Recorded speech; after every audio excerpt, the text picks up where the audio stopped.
Hindi makikumpleto yung ating pansit pag walang sibuyas dahon or green onion, spring onion, basta ganon.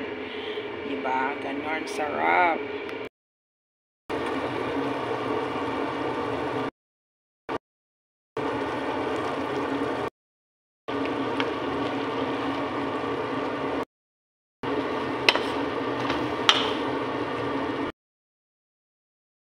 For today's video, luluto tayo ng pansit. So, spaghetti yung ginamit ko dito. Kumukulo yung ating spaghetti noodles.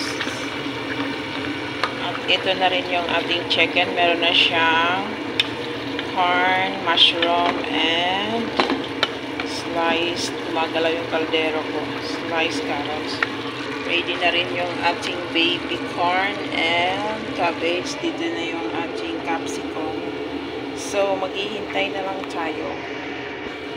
And then, dahil luto na to, lalagay na natin itong capsicum.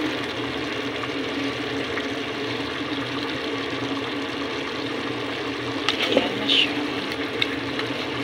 At ito, para isahang luto na lang. And then, the last thing is yung ating spaghetti. Half cook lang yan para dito siya maano. Na-mix na siya. Diba? Maraming sahog. So, yung ating pasta is half cook.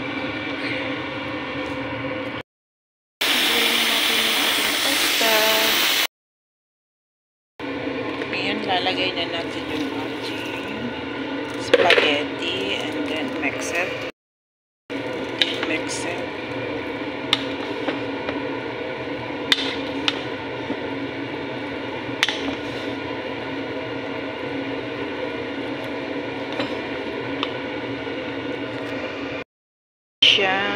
Ready to serve na yung ating spaghetti.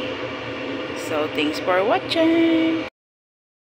Excited na ba kayo? Ayan, umuusok-usok. Shiny na shiny yung ating pansit. Hindi makikumpleto yung ating pansit pag walang sibuyas dahon or green onion, spring onion, basta ganon. Diba? Ganon, sarap.